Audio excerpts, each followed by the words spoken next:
Retirements from Formula One races are a common occurrence, but their reasons are many and varied. No! Driver errors, collisions and car failures are usually to blame, but occasionally strange and bizarre incidents take place that force a driver to end his race prematurely. McLaren went into the 2005 Chinese Grand Prix, the final race of the season, with a chance of winning the Constructors' Championship. But all hopes were dashed when Juan Pablo Montoya, unlike his teammate, failed to see and swerve past a dislodged drain cover on the exit of turn 10. The unfortunate incident and resulting impact was so great that it punched a hole in the floor of the Colombian's car, damaging the radiator and leading to his eventual retirement. Immediately after the race, it was decided that all drainage covers were to be welded down in the future. Championship leader Jenson Button went into the 2010 Monaco Grand Prix with high hopes, having won in the Principality the previous season. But Jenson's desire for more glory was cut to shreds when a McLaren mechanic forgot to remove a cooling bung from the left-hand radiator duct. Despite spotting the problem before lights out, there was nothing the team could do but watch on. With just a handful of slow laps completed, the reigning champion pulled over with a steaming car and took the short walk back to the pits.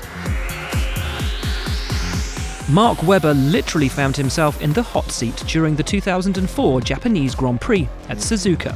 The temperature in the cockpit of his Jaguar R5 was steadily intensifying as the race developed, and his mechanics couldn't work out what was wrong. They tried everything they could to help, even throwing a bucket of water into his seat during a pit stop. But with temperatures rising and his buttocks burning, he pulled into the pits and withdrew.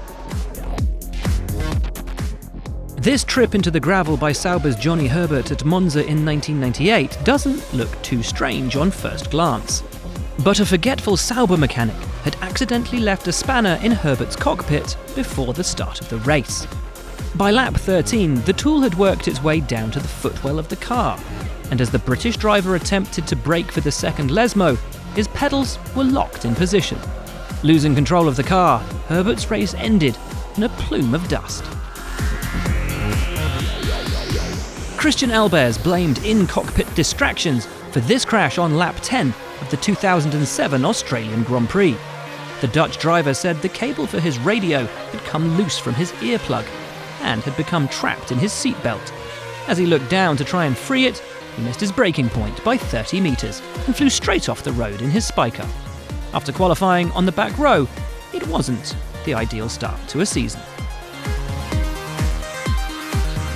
17 laps into the 2004 British Grand Prix, a difficult weekend for Olivier Panis went from bad to worse, as the fire extinguisher in his car exploded, spraying the entire cockpit and covering his steering wheel and visor with foam, blinding the Frenchman in the process. Not being able to see a thing, Panis pulled over and retired from the race. Adrian Sutil's crash on lap 15 of the 2008 Canadian Grand Prix triggered a safety car, so the race leaders poured into the pit lane to refuel. Kimi Raikkonen and Robert Kubica both jumped leader Lewis Hamilton, but stopped at the pit lane exit because the red light was on, and the rest of the field were still snaking through turn 2. Unsighted, the hasty Hamilton went straight into the back of Raikkonen's Ferrari. Oh, look at the pit lane's closed and Hamilton has hit the back of Kimi Raikkonen! With Nico Rosberg doing likewise to Hamilton from behind.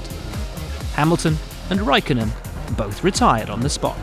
It was one of those things, I guess, and I mean, it's a lot different to if you crash into the wall and you're angry at yourself. It's not like that, you know. I apologise to Kimi if if I've ruined his race, but no, this sort of thing happens, so. Jean Alesi had worked his way up into second place at the 1997 Australian Grand Prix. But as all the other cars around him pitted for new tyres, and crucially more fuel, he remained on track. For 5 laps his team attempted to call him in, but the Frenchman remained oblivious. And on lap 34, his Benetton finally ran out of fuel. In Alesi's defence, it transpired his radio was broken. But nevertheless, it was an embarrassing moment for the Frenchman. A sensational Ferrari 1-2 at the 1995 Italian Grand Prix came to an abrupt end when this weird incident forced Gerhard Berger into immediate retirement. Much to the dismay of the tifosi, an onboard TV camera mounted to his teammate Jean Alesi's car came loose and smashed into the Austrian's front suspension, destroying any chance he had of taking victory. Alesi would go on to retire a few laps later with a flaming rear wheel in the pits. All in all, a desperately unlucky day for the team in red. Perhaps the strangest of F1 retirements, however, comes from a driver who, officially, has never even started a Formula One race. Hans Heyer had failed to qualify for the 1977 German Grand Prix, but somehow managed to sneak out of the pits and onto the grid without anyone noticing. Quite how anyone failed to spot his bright yellow ATS still remains a mystery. It wasn't until lap 9, when the German suffered a gearbox problem and had to pull off the track, that his participation was even noted, and he was immediately black flagged. Retiring from a race you officially weren't in is a noteworthy achievement, and a unique moment in Formula One's history.